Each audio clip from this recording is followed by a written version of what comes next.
Manhattan, studying and then teaching at Columbia and the City College of New York. He managed the jazz department of radio station WKCR-FM and wrote about music for numerous publications. Our writer, Jonathan Gill, who for almost 20 years began embarking on his history of Harlem. Little did Gill know that the project will lead him into the entire spectrum of Harlem's many histories, reaching beyond its status as the capital of Black America to its African, Native American, Jewish, Italian, Latino, Irish, German, British, and Dutch incarnations. Remember that the Dutch come here, starting with Henry Hudson, who was, of course, English. They come here in 1609. The very first African who seems to have walked on this place. And there's a great deal of discussion, raging debate about there's debate about whether Africans were in what we call the New World before Columbus. If that happened, and I'm not qualified to judge that, it didn't happen here. It doesn't seem to have happened here. That we're talking about Central America, if there were Africans in the quote unquote New World. The very first person, African, who seems to have walked these shores arrived in 1613. New York City, New Amsterdam. New Amsterdam was founded in 1623, and the Dutch are here until 1664. In which time the British take over, and the British are here, in the whole area until the Revolutionary War. You only have history or prehistory based on extraordinarily biased sources. You have to remember the people who wrote these things were not what we consider racial progressives. These were people who thought that what the Native Americans, what Africans here had, wasn't worth preserving. It wasn't culture. And when you're looking at this prehistory of Harlem, you're going to look back at these sorts of documents and have to read through them. You don't get a lot of the flavor, the real taste of what life must have been like, except if you can extrapolate. What happened in the 1640s was that the Dutch Reformed Church in the Netherlands, sent a message to New Amsterdam saying that enslaving Christians was not Christian. Okay? Reasonable. I mean, any reason not to enslave seems like a good one to me. So you really shouldn't enslave a Christian. It's just not the right thing to do. Well, what do you think happens from all the slaves who hear this?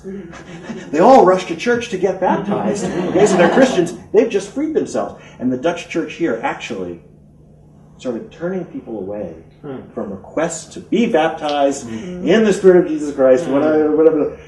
Because they didn't. What happened was that the ownership of human beings trumped Christian spiritual values. But it's just another example of you have the same thing that if you don't want to make things too black and white, that there were simply victors and victims. It was much more complicated than that. And the Africans who were here were extraordinary, and the Native Americans, like all people, could be extraordinarily wily about manipulating the environment. And from the very beginning, from the 1630s, you have black-white intermarriages, you have slaves who actually live on their own property. The West India Company allowed slaves to own their own property. You have a African burial ground just here, just a 20 minutes walk away on this side of the Willis Avenue Bridge. So things get really complicated. But now I want to get back to the very first African who came here. And he came here in 1613. He was a black Portuguese sailor. He came here on a ship in the late spring of 1613. His name was Jan, Dutch first name, Rodriguez. Spanish and or Portuguese. Perfect, right? I mean, isn't that the world we live in today? He came here when he was with a Dutch explorer named Thijs Volgerts Mossel. And for some reason, when Mossel left, he left Jan Rodriguez behind. Was he left behind to explore? Or left behind alone? The fact that he was given, when he was put on shore, he was given a musket, one of those old-fashioned shotguns, knives, and hatchets. That suggests he was not stranded. If you're going to strand someone, just let them go. They'll be dead within a couple of weeks. So this man apparently was there for some other reason, to scout out trading opportunities. Who knows? Rodriguez, as it turns out, was soon hired by another explorer, because there were explorers coming through this part of the world all the time, a guy named Hendrik Christian. I'm pretty sure he was Danish.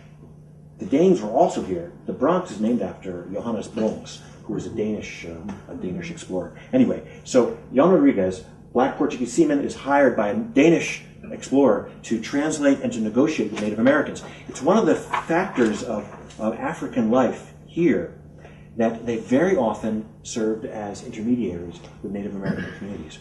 Jan Rodriguez ends up settling with the Rockaway Indians, Rockaway, the southern shore of Long Island, I guess, and ends up marrying a Native American and having several children. These are, as far as I can tell, the first biracial, multiracial Americans. In the following year, 1626, the first properly documented slaves were brought to this island, 11 men.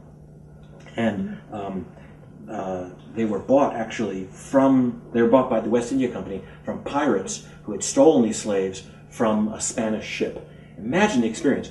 Bad enough that you're sold into slavery in West Africa, Dutch people take you to this country, but in the middle of the journey, you're taken by Spanish, taken off the boat to Dutch people, brought here and traded here. It's also, it's a horrifying thing to have to study, but it's good for us to get the realities of what this was. 3 years later, three women were brought here directly from Africa. And 1626 is the big year, when we purchased Manhattan Island, but I think that 1626 is also the big year because it's the arrival of the first group of Africans here. And I think the idea and the fact that, again, this is just the way it is. They brought women here because they wanted the slaves to reproduce. And they didn't want the slaves to reproduce with Native Americans. They didn't want slaves with white people. They wanted the slaves to reproduce with slaves, Africans with Africans, and that's why they brought the women here. But in a bizarre, strange way, when the West India Company decided to have their slaves reproduce, what they were doing was saying there is going to be a permanent, significant population of Africans in this country, on this island. So that's really the beginning of the slave trade here. Mother Africa, how I yearn to get back to you. We was kidnapped, deprived, forgotten, and massacred. Your prodigal children trying to find their way home from foreign lands all over the world where sometimes we feel alone. I hear stories passed down and from distant cousins on the culture that was and wasn't. There we were humans, brothers, sisters, neighbors. Everywhere else we were slaves and others. Thank you. Thank you.